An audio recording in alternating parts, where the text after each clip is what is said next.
report writing would be of 20 marks. So you have to do research actually and write it in the form of, first in the form of synopsis, then you have to present in the form of poster or oral presentation, and then you have to prepare a report and submit it. So this portion, that is practical portion, because it is the major portion and it is the most difficult portion of the course. And if you will not take this course seriously, it will take you seriously. So your grades in other courses would be affected. So you have to be uh, very uh, fast, should be willing, and should be uh, giving time. So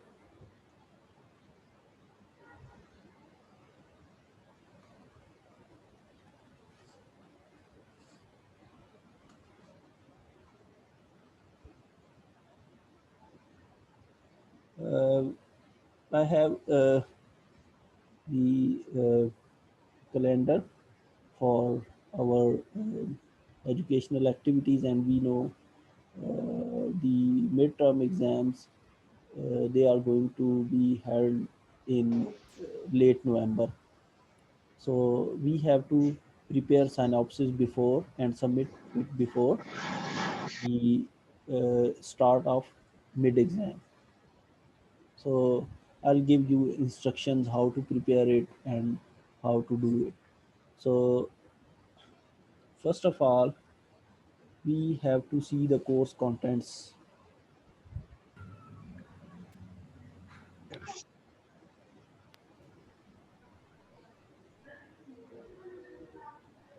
You can ask if you have any question.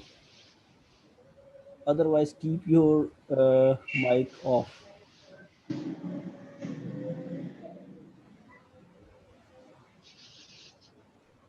So research planning and report writing is the course that aim to give you the skills to do research. Sumaiya का mic on है.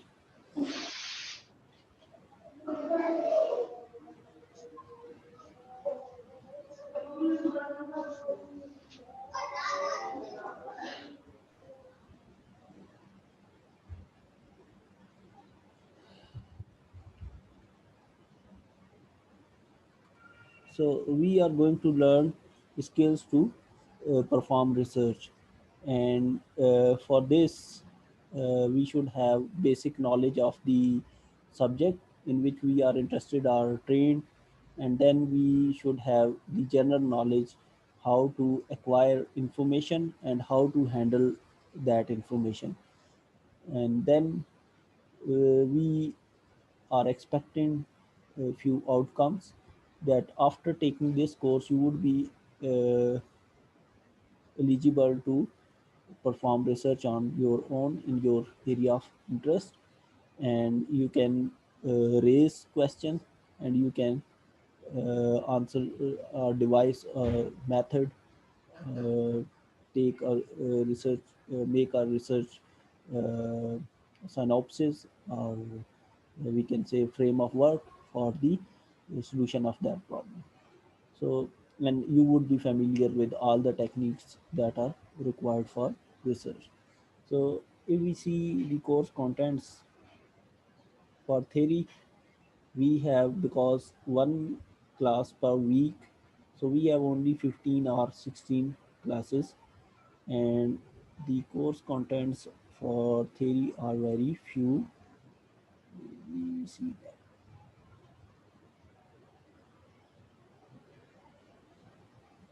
So the course contents for theory class are, we have to see the introduction of the course to define research, and we have to see the sources of knowledge, and then why research is being done, and the various designs of research, and then what is hypothesis, and you know already what is hypothesis, So we'll redefine them and we'll refine them and elaborate these things. And then we have topic how to search literature, and that is called as literature review or review of literature. How to do this and what is importance of this review of literature, and what are the search engines like Internet Explorer, Google Chrome, Google Scholar, and various others. How we can use them to find the literature that we require. And then we have to see how to plan research, the techniques and steps. And then we have to define variables. What are the variables? What are the constants? Types of variables? How to handle them in our research? How to manipulate those variables? And then the most important, how to design a research, types of research design, and then how to remove or handle the extraneous variable. Extraneous variables are variables in which we are not interested in our research, that are affecting our variable of interest. We'll see them. Then we have to see what is plagiarism and how to avoid it in research. Plagiarism is strictly prohibited. So we have to see what is this. Actually, we should see it first. And then validity and reliability of data or information, use of results to draw conclusion, and then reference writing or bibliography writing. That is by using various softwares like EndNote and Mendeley and various others. So then we have to see research ethics, and these are very few contents that we are going to take in our theoretical class. In practical classes, we have a lot of work to do. We have to actually perform research, and we have to do a lot of writing and other things. Like the first one is synopsis writing. We have to define what is synopsis, what is formatting, why formatting is necessary, and then we have to seek the general instructions how to write these scientific documents.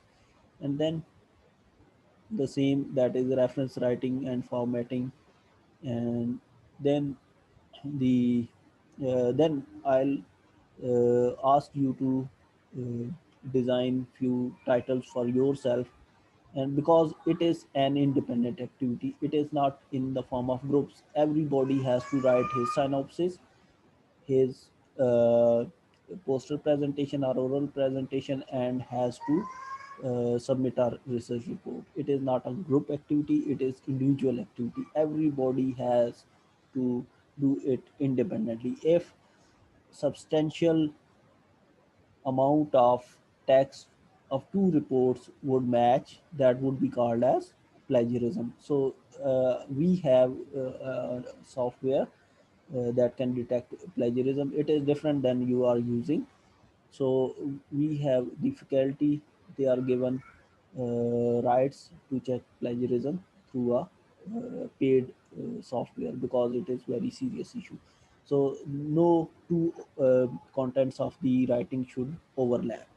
So the titles would be different, the synopsis would be different, presentations would be different, and then at the end the reports would be different.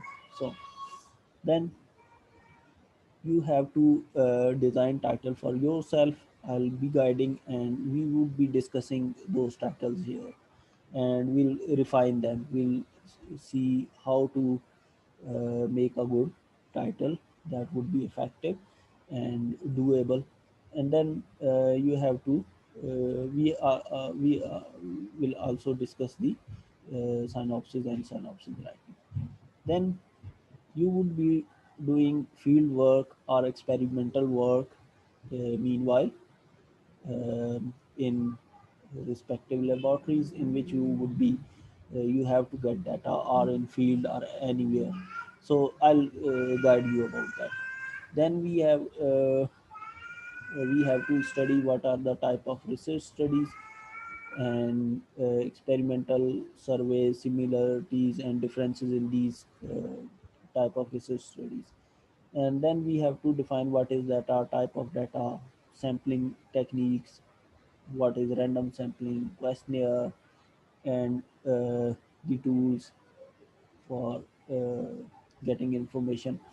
And then the how to present data in the form of tabulation. And then you have to uh, see what is the techniques to analyze that information in the form, if data is descriptive or it is quantitative or qualitative. And descriptive statistics, inferential statistics, you are familiar with, we have to see them again. Then the graphical presentation of result or tabulated presentation of result. And then in the form of report, how to present this data. And then the poster presentation or oral presentation. So these are the contents. So you can follow any book or any material that is available online. And because this course is also different from other courses, because the previous courses that we have taken, we are taking as science students, they are based on actual things that are present in universe. So we see those things that are actually existing, because science is all about the things that are existing. But in case of research planning and report writing, we have to be very clear that this course is a little philosophical. It means the definitions, the contents, the arrangement could be different in different books. So we should not get confused about the contents. We have to get actual concept of the contents. So the actually here I have written a quote that is, confusion is the first step toward clarity. So we would be having a lot of confusion in this course because it is different than other courses. You don't have to just study this course, you have to perform it actually, and then your concept would be strengthened when you would perform the research in actual form. So uh, as we know confusion, so when there would be confusion, then you would seek the answer to those confusion, and then you would be clear. So the first lesson is get confused. And then we have seen the marks distribution, and then we are going toward research, because we have to first define it. It is actually part of theoretical class, but because we don't know about research, we have to define it. We cannot go to synopsis writing directly without defining it. So what is research? In case of if we see its etymology, re and search, these are the two words, which mean searching again or to search again. So research is actually a method of search of answers, but they should be in systematic way, and they should be based on observations. In daily life, we search answer to our problems, questions, and it is routine. And we have to ask those. We have a question, we would ask our friends, we would ask our teachers, to the parents, and to, if we will not get answer, we can go to internet and books sometimes. So this search of answers is not systematic, it is not research, because we can go to any person first and ask that in any way, mean it should not be in a stepwise process. We can ask any person about the answer, but in case of research, we follow certain steps, and these steps, they are fixed. We cannot move one step ahead of another. we are already familiar with the uh, scientific method, and we know there is formation of uh, hypothesis, deduction, and then the observations, conclusion, and then this conclusion it give rise to many other hypotheses. So research is systematic way of answering questions, and it is based on observations. So I'm going to take an example that I have given to the morning class. That is, we have our medicine that is metformin for diabetic patients, and we have to see whether this metformin can affect kidneys or not. So, in a non-scientific method or in a non-research method, we can ask any person, like the specialist, doctor, or the researcher, any person, whether this drug would affect the kidneys or not. So he would say yes or no. So this is non-scientific or non-research method. We can ask anybody that is specializing that uh, field. We are not going to take observations. What are the observations actually? If we have to see in case of research, if we are going to get answer of this question, we would go to the patients uh, in hospital, in houses, anywhere, and ask about if they are taking metformin. And if they are taking metformin, we can test their kidney functions. And if their kidney functions are, we know the kidney functions are that we know kidney is responsible for osmoregulations and for removing waste material that are not poisonous waste from the body, creatinine and urea. So if the kidneys are affected, creatinine urea levels would get high in the blood. So we'll take their blood, we'll take the levels of, we'll assess those samples for the levels of creatinine and urea. So the people that are, we have a lot of ways to do this research. We can go to the people that are actually taking this medicine, and we can ask them to give us blood sample, and we can compare them with those who are not taking this medicine. And if creatinine and urea are higher in case of those people that are taking medicine, we would say that this medicine is affecting the kidneys. And another method is we can make and it is on the basis of observation. It is, we are not asking them, we are taking the observation ourselves. We have taken their blood, uh, and we have analyzed that blood for creatinine and urea. So creatinine and urea levels, they are in the form of, they are the observations or information. And then another method is we can take 10 people, 10 for example men, and we can divide them into groups. These two groups, they are both are diabetic. We can give one group metformin and another group either blank. We know medicine, or we can give any other medicine or insulin. Then we can take their blood after some time after giving treatment, and then we can compare their creatinine and urea level. Again, it is in the form of observation. It is not the we are not asking them. So another thing that we can do is we can take a group of 10 people, and they are diabetic, they are not taking metformin. We would take their blood samples, have the urea and creatinine in their blood, and then we'll give them metformin for some time, and after that we'll take the observation of urea and creatinine in their blood, and then we can compare before and after design. So there are three design we discussed.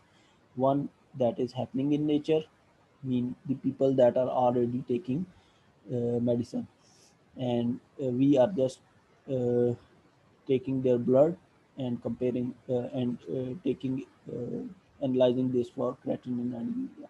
Another method was control and experimental, in which we had two groups. One was control, was not taking metformin, another group was taking metformin. And then we have another method, that is before and after. The group is only one, and it was not taking metformin, and we have taken their blood and urea before metformin, given them metformin, and after that taken again their creatinine and urea levels and compare. So this is all on in the form of observation. So we are not doing this in our daily life. So most of the answers that we get in our daily life are not research based. They are just answered from uh, any specialized person, institute, or any. So it is not. We are not taking observation by ourselves. Similarly, in case of research, it is systematic, because we know we cannot make hypothesis after making deduction. We cannot make hypothesis after making taking the observation. Mean after taking observation. So we cannot make conclusion before making hypothesis. So they are in uh, a systematic, a stepwise process. It is not a haphazard process. So research has two basic characteristics: systematic, and it is based on observation. Then we have three other characteristics of research, that they should be undertaken within a framework of set of philosophies. What does it mean?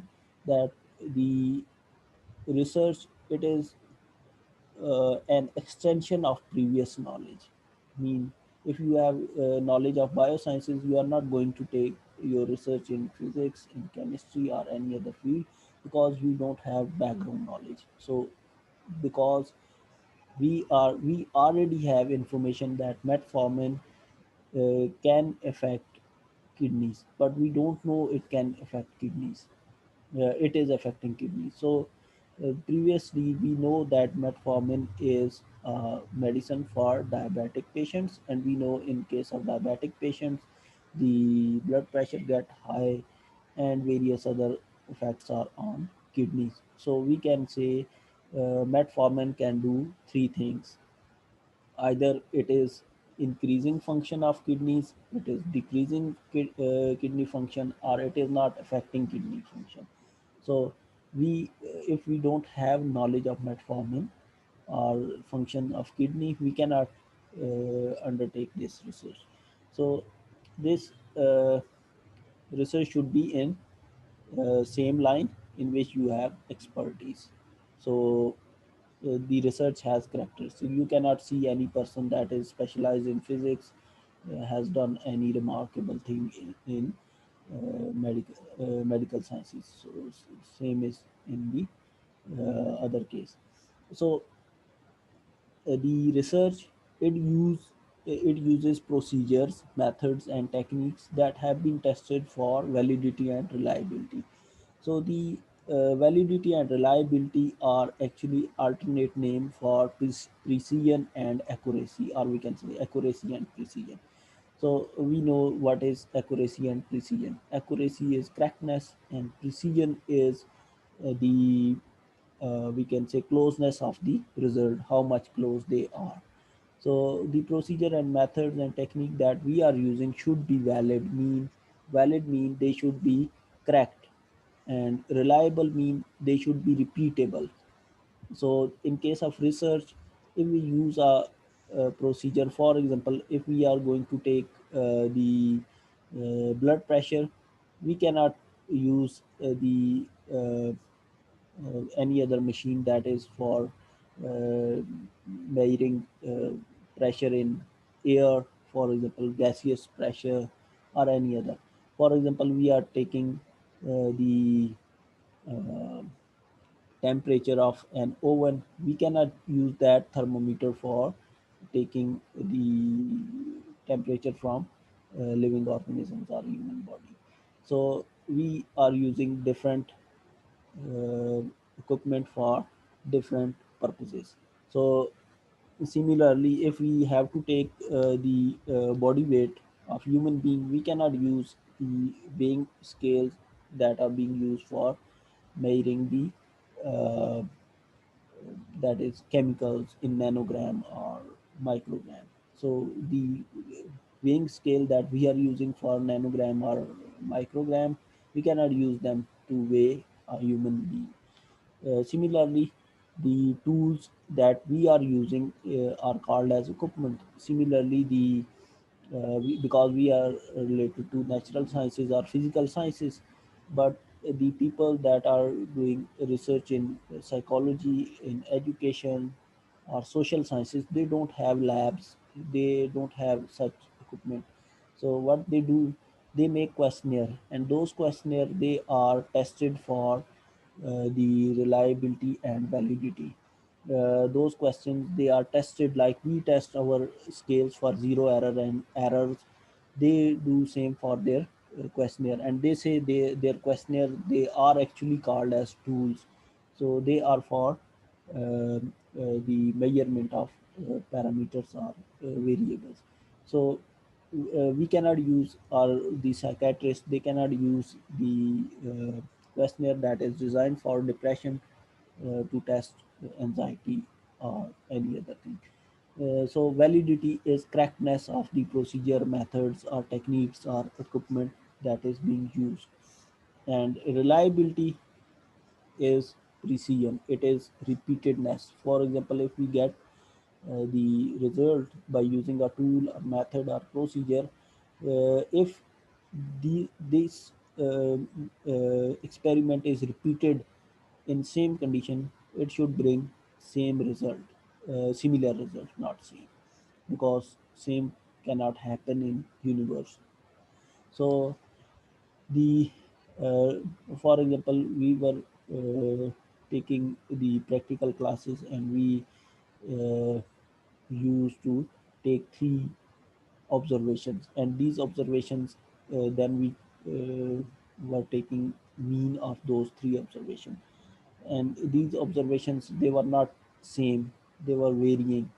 So if we take a body weight of a person, and it can vary for about half kg or 1 kg. For example, if body weight of a person is 60 kg, we take observations, and they can vary. For example, first time it is 60 kg, the second time it could be 58 kg, third time it could be 62 kg. It cannot be 35 kg and 85 kg and then 60 kg. The results are not close.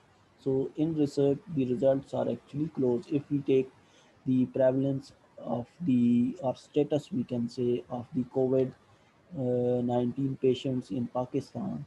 So if a person has estimated that there are about 2% deaths or 10% cases, then they should be in same range. If another person, university or medical professional uh, does same research. So in research, all these things they should be methods, procedure, techniques, they should be cracked, and they should be repeatable, they should bring similar results. And then the research, it should be designed unbiased, and it should be objective. So what is biased? If a researcher, a group of researcher, or any institution willingness with willingness change the willingly change the result of a research study, the outcomes of a research study, that is called as biasness, because there could be vested interest or benefits to the scientists, to the institutions, to the companies. For example, there are many news about the effectiveness of the medicine for a certain disease. For example, metformin we say is useful for or effective for the diabetes control, and it is also not affecting kidneys, for example. So pharmaceutical company that is for example, we are going to take a research, we have designed a research that metformin is affecting kidneys or not.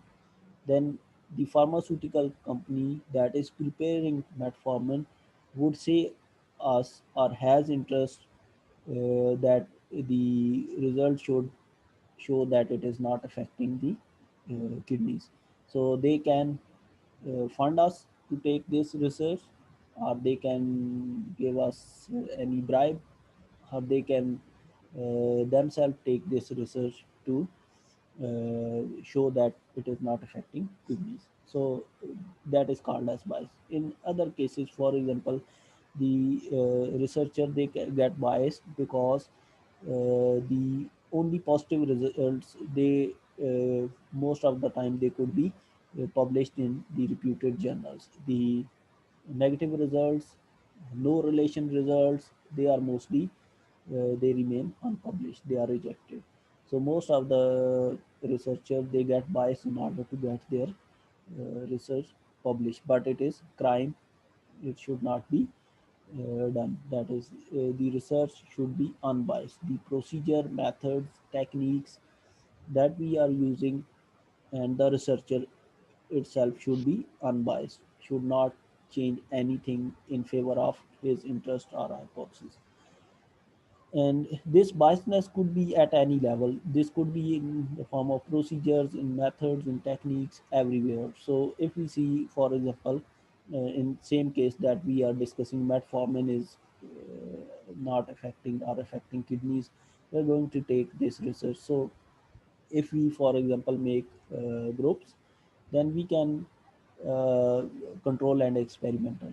So if a researcher is biased in and doing biased procedure, can take those people whose kidneys are good in health in the group that is taking metformin.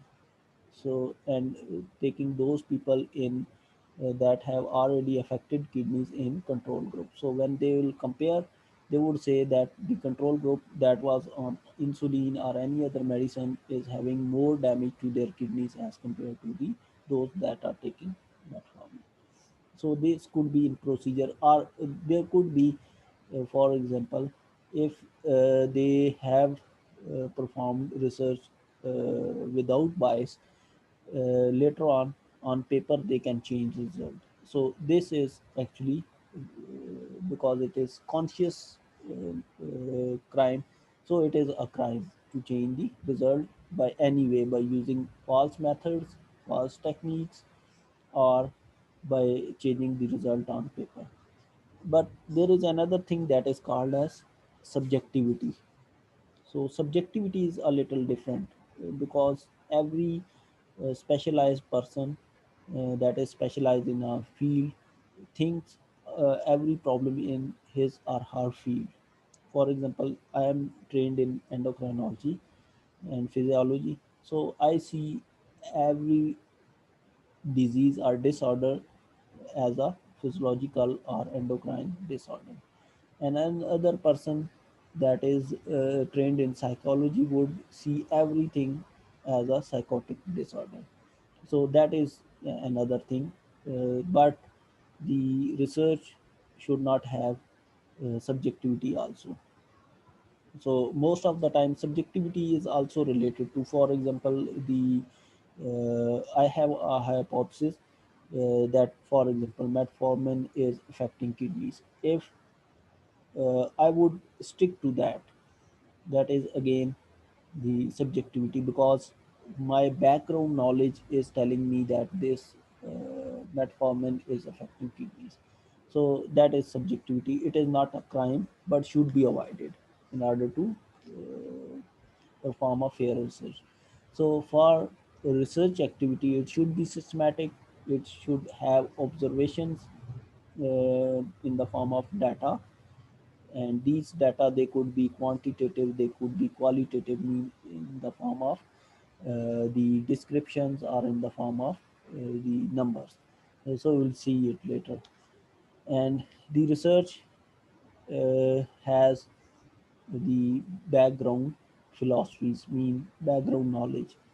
It is only extension of knowledge.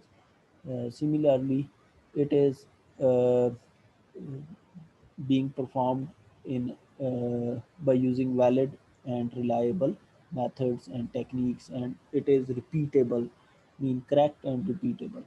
And then the design we are using are we ourselves are unbiased and objective. We don't have any interest or any uh, we can say relation to our hypothesis. We are objective. We are not going to support it unduly. So why we are doing research? It is not a simple thing. It is a hard thing. So why people they do research? Because of curiosity and because of the problems they face in their profession, in their daily life, and they are the research need applications. So the people or the human being is curious and want to know many things, phenomena that are happening in nature. So, for example, if we say a dog is panting, sitting under a tree in summer, and we would say why dog is panting, but human being and other organism like the birds and every other thing they are not panting. So we would be curious why dog is panting. Similarly, if we uh, do exercise, why we are having short breath, we have a fast rapid heartbeat, why it is happening. And then in case of applications, we have certain problems in daily life, in our professional lives. We have to apply the data. For example, a person is working in a restaurant, in pharmaceutical companies, is a doctor, is a teacher, can uh, can have various questions. For example, a person that is working in a restaurant has question why people are less during COVID on his restaurant, and how to improve this. And similarly, a teacher can say either the course that I am taking is effective or not. Has to know how many people they are learning from this, and how many they already had this knowledge, and how much this course is adding up to that knowledge. So uh, uh, could be in any medical thing, like we said the metformin is affecting kidneys or not. It is a question because metformin is being used widely in for curing diabetes. So they are various questions that should be answered, and that is we say is applied research. So then we have various few other characteristics of the research. They are,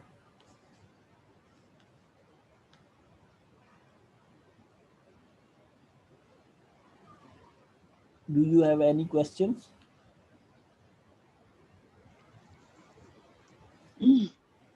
sir ये unbiased में कि किसी researcher ने जो research किया है उसके design को हम इस्तेमाल तो करेंगे लेकिन हम उसमें कोई तब्दीली नहीं लाएंगे, उसे अनबायस्ड कहा जाता है।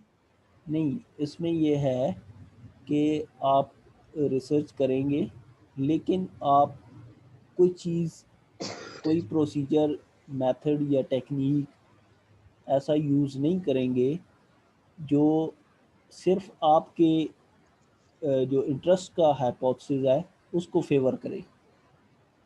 ठीक है, आपके इंटरेस्ट के रिजल्ट लेके आए। जी सर। ठीक है, फॉर एग्जांपल आप कोई टूल यूज़ कर रहे हैं,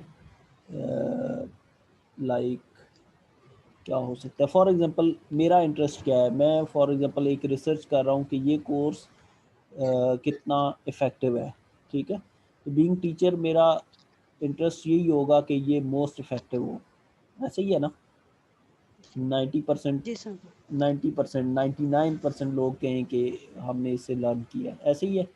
तो उनके जी सर। उसके लिए मैं कोई ऐसा मेथड यूज़ करूँ। फॉर एग्ज़ाम्पल अगर मैं आप लोगों से पूछता हूँ कि ये कोर्स इस कोर्स ने आपके नॉलेज में कितना ऐड किया है, ठीक है?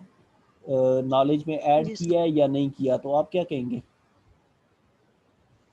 बीइंग स्टूडेंट ऐड किया है आप कि क्या नहीं? कहेंगे? आप कहेंगे ऐड किया है, ठीक है? एक्चुअली ना भी किया हो तो आप क्यों कहेंगे ऐड किया है? बिकॉज़ यू आर स्टूडेंट्स, ऐसा ही है ना? जी सर। ठीक है? तो this is a biased method.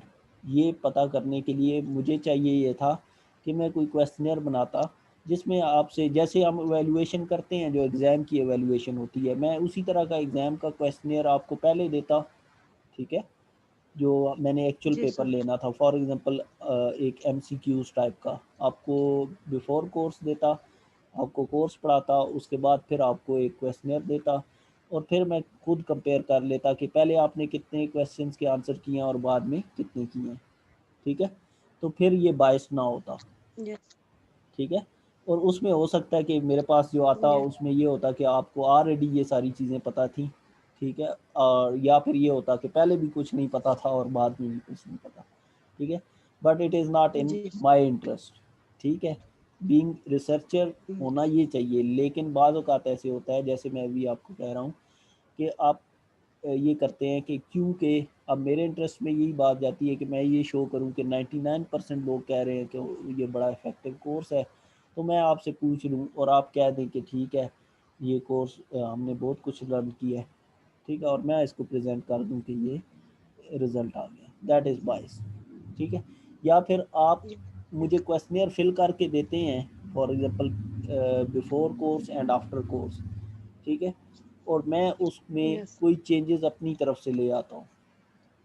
For example आपने पहले जो पढ़ा उसमें भी आपको कुछ नहीं आता जब कोर्स पढ़ने से पहले, और पढ़ने के बाद जब आफ्टर हमने कंपैरिजन किया तो उसमें भी कुछ नहीं आता, उतना ही आता है। मैं आफ्टर वाले के अंदर मैं कुछ चीज़ें और अपनी तरफ से उसमें करेक्ट कर देता हूँ, ऐड कर देता हूँ, ठीक है, एमसीक्यूज़ में। तो अब क्या होगा, उससे यही जी। शो होगा कि पहले आपने जब पढ़ा, आपने पढ़े बगैर जो किया उसमें कम था आपका स्कोर, और जब आपने पढ़ के किया तो उसमें ज़्यादा हो गया, ठीक है? That is biased, yes. ठीक है?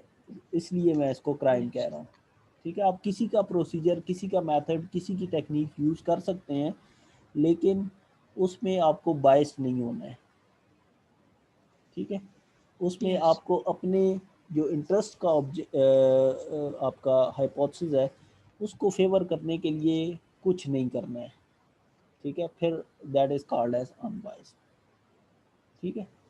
तो जो भी रिज़ल्ट आते यस सर। हैं, जो भी आपके पास ऑब्जर्वेशंस आती हैं, उनको आपको एज़ सच एक्सेप्ट करना होगा। फॉर एग्ज़ाम्पल मेरी क्लास में मैं पढ़ा रहा हूँ और पूरी क्लास होने के बाद मैं आपको पहले भी क्वेश्चनियर देता हूँ, आखिर में भी देता हूँ और उसके बाद मैं पूछता हूँ, तो आप में से कोई एक बंदा भी उसने कुछ ना सीखा हो, ठीक है? It is against my interest, लेकिन ये रियलिटी अगर होगी तो ज़ाहिर है उसको एक्सेप्ट करना चाहिए, ठीक है? तो रिसर्च में ऐसे है, ठीक है?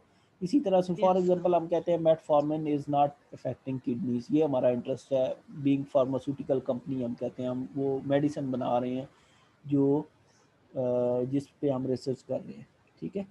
तो हो सकता है कि मेटफॉर्मिन इफ़ेक्ट करती हो किडनीज़ को, ठीक है? तो फार्मास्यूटिकल कंपनीज़ या उनके जो पेड रिसर्चर होंगे, वो मे बी इसको ऐसे ही कहें कि उनके जो रिज़ल्ट आए वो इस तरह से प्रेजेंट कर दें कि ये इफ़ेक्ट नहीं करती है किडनीज़ को, ठीक है?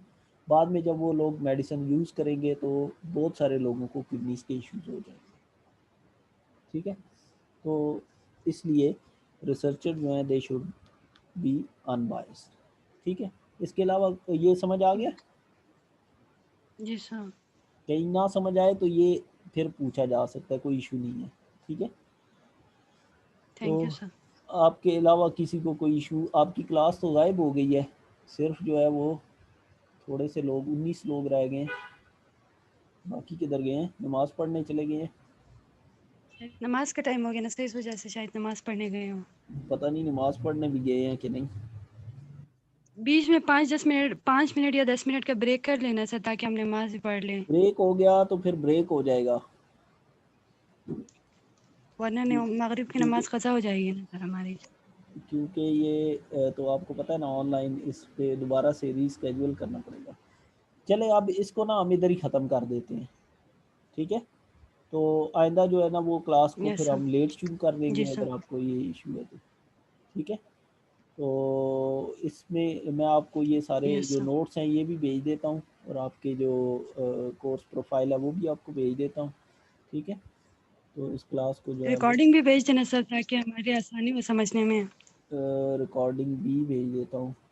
तो थैंक यू सर। इसको हमें डिस्कस करना पड़ेगा ना मज़ीद, जो क्लास है ना उसकी टाइमिंग्स का हमें मज़ीद डिस्कस करना पड़ेगा, ठीक है।